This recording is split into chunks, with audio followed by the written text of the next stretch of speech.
Assalamualaikum warahmatullahi wabarakatuh. Bismillah walhamdulillah wassalatu wassalamu ala rasulillah Sayyidina Muhammad ibn Abdillah wa ala alihi wa sahbihi wa mawala. Allahumma akhrijna min dhulumatil wahmi wa akrimna binuril fahmi waftah alayna bima'rifatil ilmi wa sahil akhlaqana bil hilmi waj'alna mimman yastami'una al-qawla fayattabi'una ahsanah. Allahumma zidna bil ilmi wa zayyinna bil hilmi wa akrimna bit taqwa wa jannibna bil afiyah amma ba'd. Bapak Ibu dan teman-teman sekalian yang saya hormati, pada video sebelumnya kita sudah membahas tentang sumber pengetahuan maqasidus syariah. Dan sumber pengetahuan maqasidus syariah itu ada dua. Yang pertama, melalui teks-teks otoritatif keagamaan, an-nusus asy-syar'iyyah, baik berupa Al-Quran maupun hadis. Kemudian yang kedua, melalui penalaran rasio atau akal. Penalaran rasio atau akal ini terbagi menjadi dua, melalui illat atau ratiologis, dan yang kedua melalui tajribah atau eksperimental. Pada video kali ini kita akan membahas tentang bagaimana metode untuk mengetahui maqasidus syariah. Kita mulai dari metode yang digunakan oleh Asy-Syatibi dalam mengetahui maqasidus syariah. Asy-Syatibi dalam karyanya Al-Muwafaqat menjelaskan bahwa metode untuk mengetahui maqasidus syariah itu ada 4. Metode yang pertama yaitu melalui analisis terhadap dalil, perintah, dan larangan. Asy-Syatibi dalam kitabnya menyebutkan dengan istilah mujarradul amri wan nahyi al-ibtida'i at-tasrihi.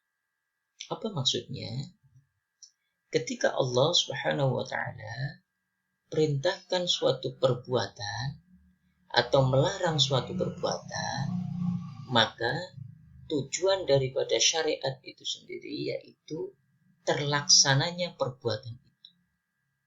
Jadi jika Allah perintahkan kerjakan sholat, maka tujuan syariatnya adalah pelaksanaan sholat itu sendiri. Itu sebabnya analisis terhadap dalil, perintah, dan larangan ini oleh Asy-Syatibi diberikan dua batasan, dua qayd. Yang pertama yaitu ibtidai dan yang kedua adalah at-tasrihi.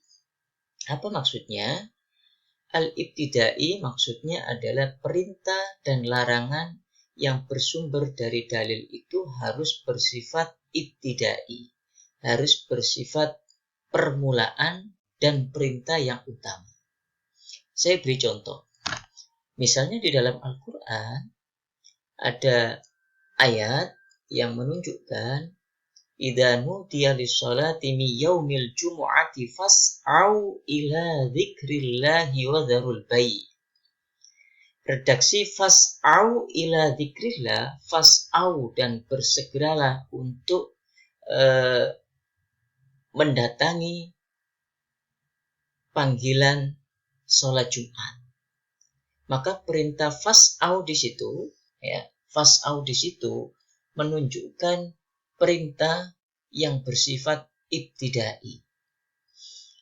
Berbeda halnya dengan wadharul bai', perintah untuk meninggalkan segala jenis transaksi, baik itu jual beli atau yang lainnya.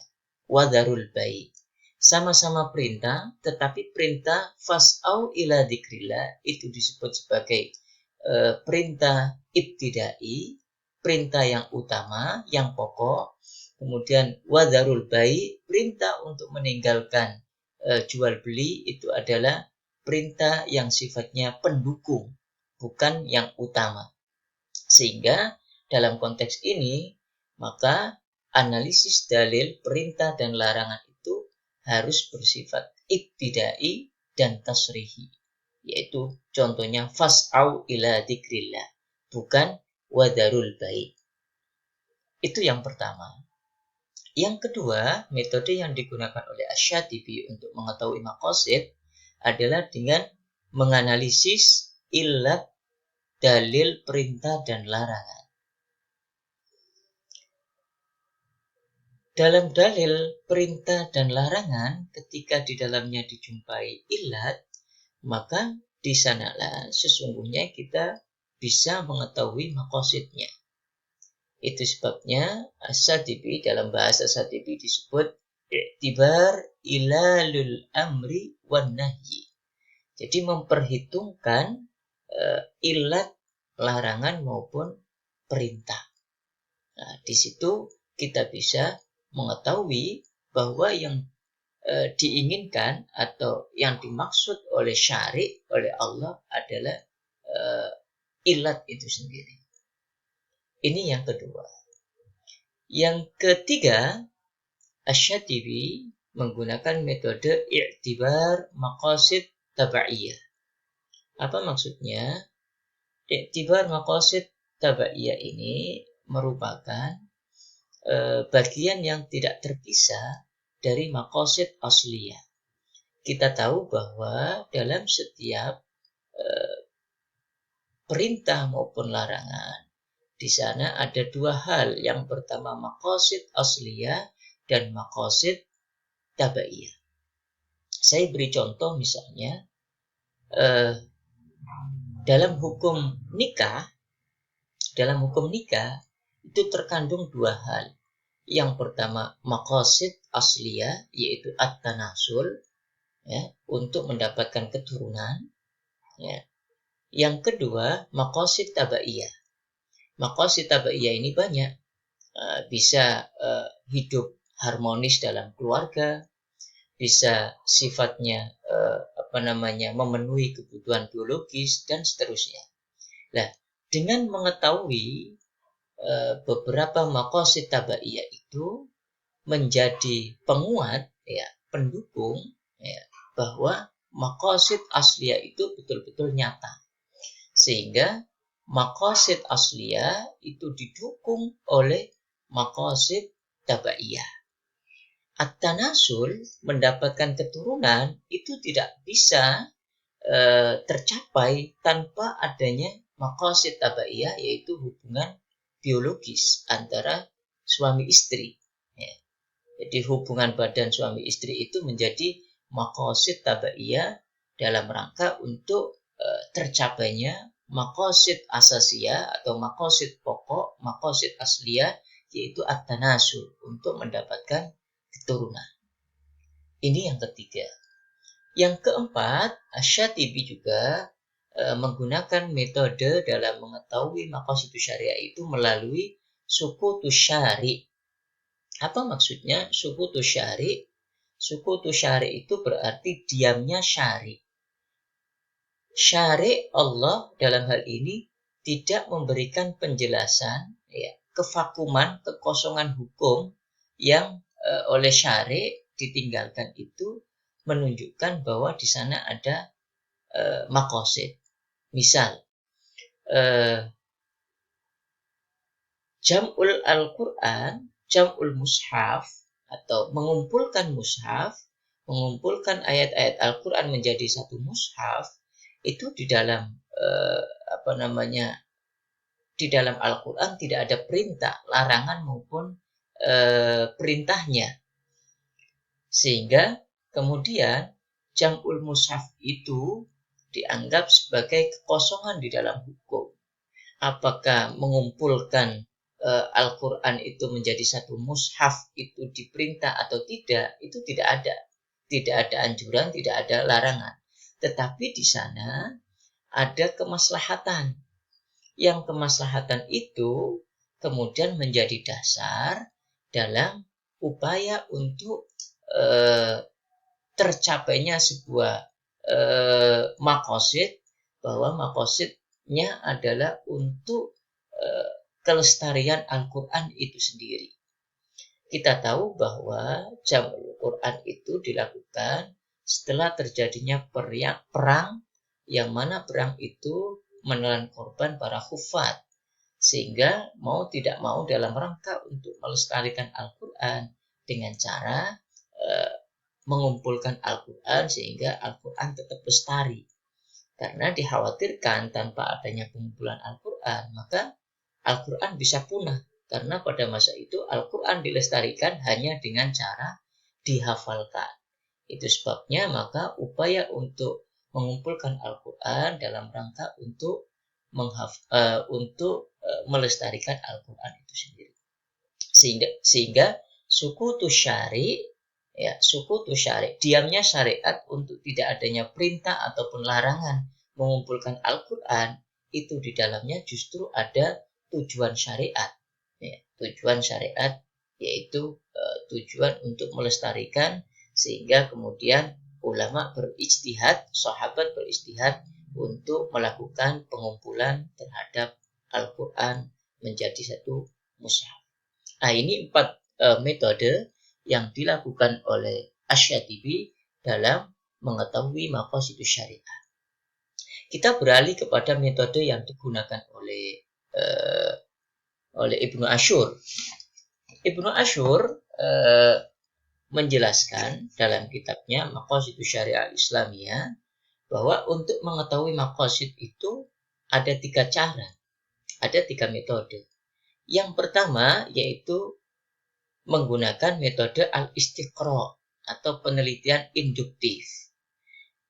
Penelitian istiqra ini oleh Ibnu Asyur dibagi menjadi 2, yaitu istiqra melakukan penelitian terhadap hukum-hukum yang diketahui ilatnya.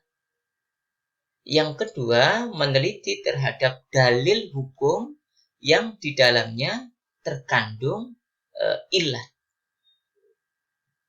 Ini yang pertama.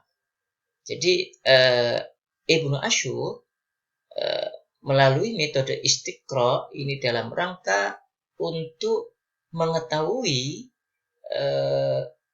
maqasid itu melalui istiqra'ul ahkam al-ma'rufa ilaluha. Yang kedua, istiqra' adillatil ahkam ishtarakat fi illatin. Ya. Jadi 2 hal ini berbeda dalam konteks metode yang digunakan oleh Ibnu Asyur. Metode yang kedua yaitu dalil Al-Quran yang jelas. Nah, ini saya kira jelas karena dalil-dalil Al-Quran yang sifatnya jelas itu di sana ya akan bisa dengan mudah diketahui tujuannya atau maqasidus syariahnya. Yang ketiga, Ibnu Asyur menggunakan sunnah mutawatir untuk mengetahui maqasidus syariah. Sunnah mutawatir ini oleh Ibnu Asyur dibagi 2, nanti ada sunnah mutawatir melalui maknawi dan amali. Nah, ini secara umum Ibnu Asyur dalam konteks untuk mencari maqasidus syariah. Kita beralih kepada metode yang digunakan oleh Abdul Majid An-Najjar dalam menggali atau mengetahui maqasidus syariah. An-Najjar dalam bukunya Maqasidus Syariah bi Ab'adin Jadidah menjelaskan bahwa cara untuk mengetahui maqasid itu dengan 4 metode. Yang pertama yaitu melalui perintah ilahi, al-amr al-ilahi. Kemudian yang kedua, penjelasan teks, al-bayan an-nassi. Kemudian yang ketiga, al-istiqra. Yang keempat, perbuatan Nabi. Kalau kita bandingkan antara Asy-Syatibi, Ibnu Asyur dan An-Najjar atau Abdul Majid An-Najjar, ini memiliki karakteristik masing-masing. Ya. Dr. Nu'man Juhem mengomentari perbedaan ini. Beliau menyebutkan bahwa kenapa mereka berbeda? Karena perbedaan berangkat dari titik tolaknya.